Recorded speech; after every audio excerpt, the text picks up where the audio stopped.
Incline plane. Sir क्या होता है ये projectile from an incline plane, ये तो बता दो पहले। अब ये देखो, पकड़ भाई। हाँ अब देखो, इंक्लाइन प्लेन मतलब पहाड़। पहाड़ देखे हो तुम लोगों ने? पहाड़ ये ऐसा, ये दिख रहा क्या भाई? ऐसा अगर मैंने इसको कर दिया तो ये क्या हो गया? मतलब ये बेंच ऐसा हो चुका है, बराबर? कैसा हो चुका है? ऐसा हो चुका है, ठीक है। अगर इसको मैं ऐसे उठा दूं यहाँ से, तो इंक्लाइन प्लेन, अब मैं यहाँ से प्रोजेक्टाइल कर रहा हूँ फ्रॉम डाउन टू टॉप। अब देखो जैसा ही इंक्लाइन हो गया, थोड़ा सा उठा सकते हो अगर इधर से आओ जल्दी से, बस ये इधर मत आने देना, ये पकड़ ले, थोड़ा ऊपर कर और हाँ। अब देखो बस हो गया हाँ अब देखो ये हो गया इंक्लाइन प्लेन। क्या हो गया ये? अब यहाँ से मुझे क्या करना है भाई? प्रोजेक्टाइल। अब देखो इंक्लाइन प्लेन और ये ग्राउंड हो गया उसका। यहाँ से मैं क्या कर रहा हूँ? कुछ एंगल से क्या कर रहा हूँ? प्रोजेक्टाइल कर रहा हूँ, प्रोजेक्शन कर रहा हूँ, दिख रहा क्या? तो ये ऐसा जाएगा और किधर गिर जाएगा? यहाँ गिर जाएगा। अब यहाँ पे प्रोजेक्टाइल का एंगल अलग है, और इस जो चीज है इसने सरफेस का कितना एंगल बनाया है? कुछ अलग। इसने सरफेस के साथ बनाया एंगल, ये जो प्लेन है ना, इसने एंगल कितना बना लिया? थीटा या अल्फा। तो इसने कितना बना लिया? थीटा। समझ रहे चीजें? रख दे भाई। मतलब प्रोजेक्टाइल कहां से करना है इस बार? इंक्लाइन प्लेन से। समझ रहे चीजें? मतलब तुम पहाड़ है तुम्हारे सामने। क्या है तुम्हारे सामने? पहाड़। हिल स्टेशन पे गए लोनावाला, वहां पहाड़ है, तुम नीचे खड़े हो, बढ़िया पत्थर ले लिया हाथ में और फेंक रहे हो पहाड़ के ऊपर। किधर? मतलब पहाड़ के ऊपर। तो ऐसे जब फेंकोगे तो ये जो प्रोजेक्टाइल होगा वो कौन सा प्रोजेक्टाइल होगा? Projectile from an incline plane. पढ़े इसके पहले अपन ने जो प्रोजेक्टाइल पढ़ा था वो ग्राउंड टू ग्राउंड था, फिर उसके बाद हाइट से, फिर उसके बाद आज इंक्लाइन प्लेन। क्या पढ़ना अभी? Incline plane. अब इंक्लाइन प्लेन वाला बढ़िया प्रोजेक्शन होता है। इसके क्वेश्चन जेईई में इसमें बहुत बार पूछा है। अब देखो बाबू, ये हो गया तुम्हारा ग्राउंड, ये क्या हो गया? और ये हो गया तुम्हारा वो प्लेन। इंक्लाइन प्लेन मतलब वो दिख रहा है कि इंक्लाइन थोड़ा सा एंगल से, कितना एंगल बना के रखा है इसने? कितना? थीटा। पर अपन ने कैसे उसके पहले ना इसको वेलोसिटी को थीटा एंगल से डिनोट किया, तो आज इसको मैं डिनोट करता हूँ अल्फा एंगल से। कैसे डिनोट करता हूँ? कोई डाउट इसमें? ये क्या है? ये पहाड़ है। ये क्या है? इतना पहाड़। क्या है ये? पहाड़। समझ रहे यहाँ तक? चलो अब यहाँ से तुम क्या कर रहे हो? पत्थर फेंक रहे हो या ऑब्जेक्ट फेंक रहे हो विद सम एंगल थीटा, बराबर? वो ऐसा जाएगा और ऐसा गिर जाएगा। सही है बात? कितने वेलोसिटी थ्रो किया तुमने? u। कितना वेलोसिटी है? इसका एंगल कितना बना है इसके साथ? थीटा। कितना एंगल बना है भाई? यहाँ तक किसी को डाउट? समझिएगा यहाँ तक? कोई डाउट इसमें? अभी कैसे करना फिर? तो अलग ही डायग्राम लगे, इसमें एक थीटा, इसमें एक अल्फा। अब सॉल्व करे तो करेगा ऐसा, सॉल्व करेंगे तो करेंगे जैसा तुमने इक्वेशन ऑफ प्रोजेक्टाइल मोशन की जो इक्वेशन बनाई, टाइम ऑफ फ्लाइट वगैरह सब कुछ याद है। टाइम ऑफ फ्लाइट कैसे बना था अपन ने? बताओ। सबसे पहले y का equation, y = uy_t + half t/t², और y = क्या डाला था मैंने? 0। मेथड्स याद है? सेम मेथड से जाएंगे और उसको सॉल्व करेंगे। पर सर उसमें ना हमारे पास x का कंपोनेंट y का कंपोनेंट था, इसमें है क्या? इसको कुछ अलग ही दिख रहा। तो इस डायग्राम को मैं तुम्हारे लिए इजी कर देता हूँ। अब देखो ये डायग्राम बहुत डिफिकल्ट है वैसे, तो इसको मैं इजी कर देता हूँ। अब इसको देखो, इसके दो कंपोनेंट गिरेंगे। किसके भाई? ये u है ना, ऐसा जा रहा, मतलब थोड़ा इधर और थोड़ा कैसे? सर ऐसे कैसे बोल रहे हो आप? चलो देखो, कुछ इधर जाएगा और कुछ इधर जाएगा, बराबर? तो थोड़ा सा इसके ना कंपोनेंट्स मतलब इसको xy फ्रेम में बनाने की कोशिश करो। कौन से फ्रेम में बनाने की कोशिश करो? अब समझना पड़ेगा xy फ्रेम में। वो इसके पहले वाला डायग्राम याद करो। ये देखो ऐसा था, ऐसा था, याद है? ये था तुम्हारा y और दिस इज तुम्हारा x। इसके कंपोनेंट थे u, ये था u बोलो sin थीटा, और ये था u cos थीटा। पढ़े थे इतना? सर ये जो था ना u cos थीटा वो अलोंग द किसका था? x। और ये किसका था? Along the y। इसमें अलोंग x अलोंग y नहीं समझ रहा, पर इसमें समझ सकता है। देखो ये u है, तो तुमने इसको, ये जो दिख रही है, ये जो लाइन जा रही है, इसको क्या मान सकता हूँ मैं? x। क्या बात है? तो इसको y। समझ रहे चीजें? ये तुमने अपने मन से फ्रेम मानी। फ्रेम तो अपने हिसाब से लेते रहो, x y z। तो ये हो गया x और ये हो गया y। तो इसके कंपोनेंट कैसे जाएंगे? इधर कुछ, इधर और कुछ इधर। तो ये अगर एंगल थीटा, तो ये भी एंगल कितना बनेगा? थीटा। तो ये क्या बनेगा? u cos थीटा और ये ठीक है, कोई डाउट इसमें? सर ठीक है, ये तो समझ गया हमको। अब यहाँ पे एक्सेलरेशन ड्यू टू ग्रेविटी किधर लग रही थी रे? नीचे की तरफ। क्या लग रही थी यहाँ पे? मतलब कौन से डायरेक्शन में? Negative y। तो यहाँ पे भी एक्सेलरेशन ड्यू टू ग्रेविटी कहाँ लगेगी? Negative y। अब इसका नेगेटिव y किधर है, दिख रहा क्या? सर एक काम करो, ये ना थोड़ा सा हमने समझने में कंफ्यूजन आ रहा। क्या आ रहा समझने में? कंफ्यूजन। तो अगर मेरे पास ये बोर्ड रोटेट होता, अगर ये बोर्ड क्या होता? रोटेट, तो मैं क्या करता भाई, इस बोर्ड की दो सीन दिख रहे हैं ऐसे, ये y और ये x, मैं इसको ऐसा कर सकता है, बताओ जरा। देखो ऐसा है अभी, ये y और ये x, मैं इसको ऐसा कर सकता हूँ क्या? बोलो हाँ ना? हाँ कर सकता हूँ सर, बिल्कुल कर सकता हूँ। तो मैं इसको साइड में बना के देता हूँ ऐसे करके, ठीक है। अब चलो देखो उसको, इस फ्रेम को ना रोटेट कर देता हूँ। क्या करता हूँ? फ्रेम को रोटेट करता था, क्योंकि तुमको इजी बनना चाहिए। तो मैं क्या करता हूँ, x को ऐसे करता हूँ, साथ में कौन ऐसा होगा उसके साथ? y। तो भाई बताओ जरा कैसे आएगा ये x और ये क्या आ जाएगा फिर? y। अब बिल्कुल पुराना प्रोजेक्टाइल दिख रहा है, बताओ जरा, दिख रहा? अब ये तुम्हारा क्या होगा? u। तो ये बताओ क्या आएगा? uy = u sin theta, theta है ना? हाँ। तो ये क्या रहेगा तुम्हारा? ux = u cos theta. कोई डाउट इसमें? सर बिल्कुल उसको मैंने ऐसे कर दिया। तो फिर इसका क्या करना सर? इसका बहुत बड़ा रोल है, इसका बहुत बड़ा रोल है। अब मेरे को बताओ, जब पार्टिकल यहाँ रहेगा, जब पार्टिकल यहाँ रहेंगे, इसकी ग्रेविटी कैसे लगेगी मेरे भाई? यहाँ से इसकी नीचे की तरफ। कहाँ लगेगी ग्रेविटी? इधर नीचे की तरफ। पर तुमने ग्रेविटी कौन से डायरेक्शन में चाहिए रहती है ऑलवेज? देखो इधर मैंने कहा लिखा था y, नीचे लगता है ना भाई y, ग्रेविटी कहाँ लगेगी? y के अलोंग लगेगी। अब इसकी ग्रेविटी किधर है? डायरेक्ट नीचे।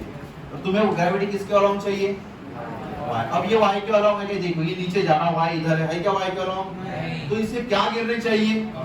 Along the y। दिख रहा क्या? देखो y ऐसा है, बिल्कुल ऐसा कंपाउंड दिख रहा है, ये y ऐसा है, कंपाउंड बिल्कुल ऐसा दिख रहा है।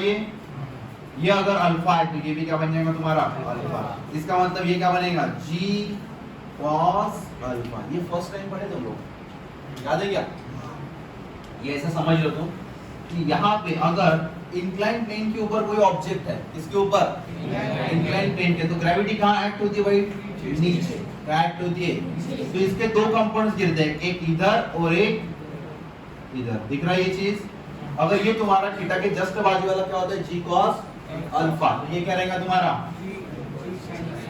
ये रहेगा g sin अल्फा। कोई डाउट इसमें? ये समझे क्या ये वैसे इक्वेशन ऑफ मोशन में अपन डिटेल में पढ़ लेंगे इसको, तब तक के लिए इसको ऐसे ही समझ लो। g किधर एक्ट हो रही है? नीचे। तुम्हें कंपोनेंट कहाँ चाहिए? y के अलोंग है ना, x के अलोंग, तभी तो बात बनेगी ना। तो इसको कैसे करना? गिराने पड़ेंगे कंपोनेंट इधर और थोड़ा सा इधर। बात समझ में आ रहा है? ये क्या बनेगा तुम्हारा? g cos alpha. और ये जो इधर जाएगा वो क्या रहेगा? g sin। कोई डाउट इसमें? समझ रहे चीजें? ठीक है सर, ये तो चीज हो गया याद है। अब सर यहाँ पे ना कैसा इसको सॉल्व करने के लिए मेरे को ये सारी चीजें इधर डालनी पड़ेगी। अब वैसे ये g cos अल्फा है, ये कहाँ एक्ट हो रहा बताओ? इस डायग्राम के हिसाब से नीचे, समझ रहे हैं? इस डायग्राम के हिसाब से, क्योंकि y कौन सा है? ये है, और ये क्या है? x। तो ये कहाँ एक्ट हो रहा है? निगेटिव y की तरफ। तो निगेटिव y मतलब नीचे है ना। मैंने इस फ्रेम को क्या कर लिया है? रोटेट कर लिया। क्या कर लिया? रोटेट करने के बाद ये क्या आ जाएगा बताओ? g cos अल्फा बराबर। और ये बताओ इधर g sin बराबर। कोई डाउट इसमें? चलो डायग्राम मैंने रोटेशन वाली समझी क्या? सबसे पहले ये बताओ, डायग्राम समझना काफी जरूरी है, ठीक है। अब इसको कैसे करना पड़ेगा?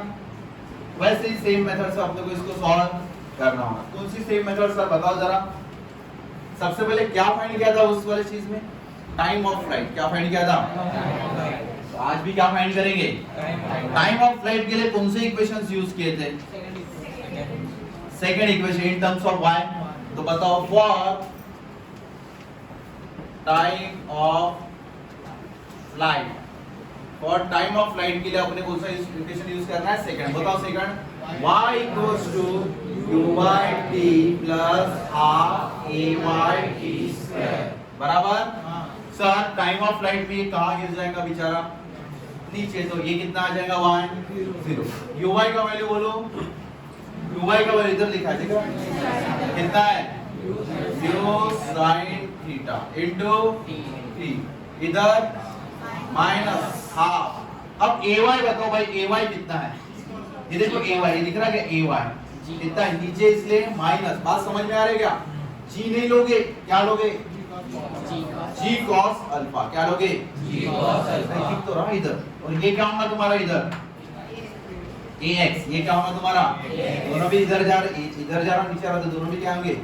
माइनस। अब यहाँ पे क्या आएगा? माइनस ay की जगह बोलो क्या आएगा? g cos alpha into t square. अब ये चीज कहाँ जाती है? तो क्या आएगा? 1/2 g cos alpha t square equals to u sin theta into t। dt get cancel. क्या चाहिए तुमको? Time of flight. तो ये 2 किधर जाएगा? इधर। तो बताओ क्या आंसर आएगा?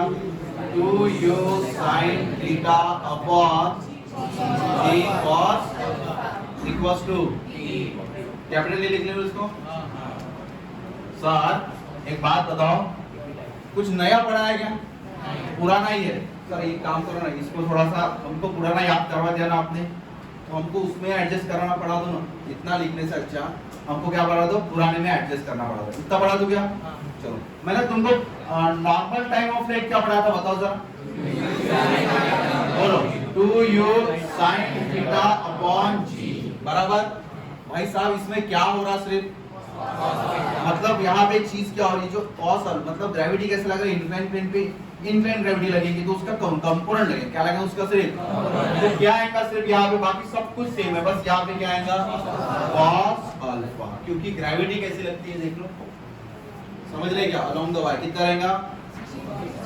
सेम। मतलब कुछ भी मेमोराइज करने की जरूरत नहीं है। जो यहाँ पे क्या लगा? जी की जगह क्या लगाना? सिर्फ cos अल्फा। जी के साथ क्या लगा? cos alpha. और अल्फा किसके साथ बना हुआ एंगल है? ग्राउंड ने। इसके बाद इंक्लाइन प्लेन का एंगल है वो, इसका इंक्लाइन प्लेन का एंगल, ना कि प्रोजेक्टाइल का। अल्फा ये मतलब ना भाई, अल्फा क्या है? ये जो इंक्लाइन प्लेन का जो एंगल है वो वाला अल्फा लेना पड़ता है। ठीक है, चलो कोई डाउट इसमें? मतलब पुराने वाले फार्मूले से बन सकता है ये चीजें, कोई डाउट इसमें? फिर उसके बाद रेंज फाइंड किया था। क्या फाइंड किया था? रेंज। बट अपन ना आज मैक्सिमम हाइट फाइंड करेंगे। क्या फाइंड करेंगे पहले? Maximum height. अब h max के लिए मैंने इसका टाइम कितना लिया था भाई? h max जाना है तो मैंने ये टाइम कितना लिया था? आधा। सो टाइम फॉर बोलो h max कितना होगा? टाइम फॉर h max बोलो u sin theta upon g cos क्या आ गया? h time for height maximum. ये टाइम के बाद कहाँ जाएगा? मैक्सिमम हाइट पे जाएगा। कहाँ जाएगा? अब तुमने ढूंढना है मैक्सिमम हाइट। क्या ढूंढना है? h max तुमने फाइंड करना है। क्या फाइंड करना है? और वहां पे h max कैसे फाइंड किया था बताओ जरा? वहां h max कैसे फाइंड किया था बताओ ना भाई, कौन सा इक्वेशन यूज किया था? y is equals to uy t plus half ay t square use किया था इक्वेशन। तो यहाँ पे भी कौन सा इक्वेशन यूज होगा? सेम इक्वेशन यूज करूंगा ना मैं। तो बताओ क्या था? h max is equals to बोलो रे भाई uy t plus half ay t square। पर यार t कौन सा लिया था मैंने? t कौन सा लिया था? टाइम फॉर h max बराबर, मतलब ये टाइम लिया था ना सर। तो बताओ uy का वैल्यू बोलो कितना है वहां से? u sin theta. और t का वैल्यू बोलो कितना है? u sin theta upon g cos alpha बराबर, यहाँ प्लस और माइनस? माइनस। हाफ ऑफ बोलो यहाँ पे क्या आएगा? यहाँ पे ay बताओ कितना है? दिख रहा क्या? g cos अल्फा पर माइनस नीचे है तो क्या आएगा? माइनस। ये माइनस डाल दे, क्या आएगा? g cos alpha. उसके बाद इनटू t का वैल्यू कितना है? u square sin square theta upon g cos square, इधर भी बना भाई तुमसे ये। ठीक है, अब उसके बाद देखो ये क्या आ जाएगा तुम्हारा? ये u स्क्वायर, यहाँ पे sin square theta upon g cos alpha. कोई डाउट इसमें? माइनस 1/2, यहाँ बताओ क्या आएगा, ये जी इसके साथ ये कैंसिल, क्या बचेगा, u square sine square theta upon G cos alpha. Sir एक काम्य में से आधा अंबा गया, कितना आंसर, काम्य की वैल्यू नहीं है ना आज, तो क्या आ जाएगा बोलो, 1/2 u square sine square theta upon G cos alpha. ये क्या रहेगा तुम्हारा h मैक्स, क्या रहेगा, सर हमको इतना नहीं पढ़ा, हमको बिल्कुल थोड़ा सा बता दो, जो पहले से पढ़ा था ना वो। तुमने h मैक्स मेमोराइज किया सब लोगों ने, बताओ h मैक्स का वैल्यू कितना मेमोराइज करके दिया था, h max is equal to बोलो u square sin square theta upon 2g। बस इस वाले मोशन में इंक्लाइन प्लेन में तुमने किसको रिप्लेस करना है, g को cos अल्फा। तो क्या आ जाएगा बताओ, यहाँ पे बताओ क्या आएगा, h max is equal to u square sin square theta upon 2g cos। कोई डाउट इसमें, सर मतलब इतना पढ़ाने से अच्छा सिर्फ एक बात बता देते, क्या आंसर, g को replace by g cos alpha. Alpha किसके साथ एंगल है, ग्राउंड के साथ इंक्लाइन प्लेन वाला, बराबर है, बस बाकी काम तो हो जाता ना, ठीक है। सर फिर रेंज, अभी रेंज का बताओ ना, रेंज का क्या सीन है, वही अपन रेंज कैसे फाइंड किया था बताओ, रेंज कैसे फाइंड किया था अपन, रेंज के लिए बताओ, हाँ ux इनटू टाइम लिया था। क्यों सर ऐसा, क्योंकि वहाँ एक्सेलरेशन a में था, क्या आज a में एक्सेलरेशन है वो भी नेगेटिव। पता है जब इंक्लाइन प्लेन से कोई ऑब्जेक्ट गिरता है ना, तो वो ऐसा ऐसा अगर प्लेन रखा उधर से थ्रो किया तो ऐसा ऐसा गिरता है, पता है, समझ रहे क्या, ऐसा जाएगा इंक्लाइन प्लेन से और ये ऐसा डायरेक्ट गिरेगा थोड़ा सा, ये सीन होता है उसमें। तो यहाँ पे एक्सेलरेशन अलोंग द एक्स है, लास्ट टाइम देखो, अब मैं रेंज का फार्मूला मतलब ये होता है, इस बार मैं फार्मूला कौन सा लगाऊंगा, रेंज का मतलब x का, मतलब x का फार्मूला क्या बोलो, uxt plus half axb। Sir आज क्यों ये यूज कर रहे हो, कल भी तो ये, कल तो यूज नहीं किया था ये, बताओ भाई, कल मेरा एक्सेलरेशन नहीं था, आज मेरे पास एक्सेलरेशन है, बात फर्क समझ रही क्या, कल वाले इसमें एक्सेलरेशन नहीं था, आज एक्सेलरेशन है, ठीक है। इसको थोड़ा, इसको फॉर्मूला काफी बड़ा है, इसको मेमोराइज करने की जरूरत नहीं, इसको कांसेप्ट से याद रखो तो तुम्हारा आंसर आ जाएगा। ux का वैल्यू बोलो कितना है बताओ, u cos theta, u cos theta. Time बताओ कितना टाइम ऑफ फ्लाइट लेना पड़ेगा, बोलो u sin theta upon g cos alpha plus 1/2, x बताओ अभी, x यहाँ पे क्या आएगा, minus u g sin alpha into 2u square, मतलब डायरेक्ट 4 लिख लो, 4u square sin square theta upon g square cos square, हो गया। ये रहेगा तुम्हारा रेंज, ये क्या रहेगा तुम्हारा रेंज। सर इसको कौन मेमोराइज कर पाएगा, नहीं करना है, तुमने ये फार्मूला याद है, तुम्हें ux पता नहीं रहेगा, ux का वैल्यू तुमको तो पता है भाई, u cos 37 डिग्री जो भी आता है वो उससे बना लोगे, ये पता है, सब कुछ पता रहेगा, तो वैल्यूज डालोगे तुम्हारा आंसर कितना हो जाएगा, शॉर्ट हो जाएगा। फार्मूला ये यूज करोगे, बाकी कुछ भी यूज बना क्या। तो सर अगर हमको पेपर में ये क्वेश्चन आया और हर बार जेई में आया है और ये पेपर में क्वेश्चन आया, तो हमने क्या इतना डेरिवेशन करने की जरूरत है क्या, तुमने कुछ नहीं करना है, तुमने क्या पढ़ना है भाई, फार्मूला तुमको मेमोराइज करके दिए है पहले से ही, तुमने g को किससे रिप्लेस करना है, बस यहाँ पे g cos अल्फा, अल्फा किसके साथ बना हुआ एंगल है, इंक्लाइन प्लेन वाला एंगल है, बराबर, बाकी कुछ भी ना। सर रेंज वाला हमको बता दो,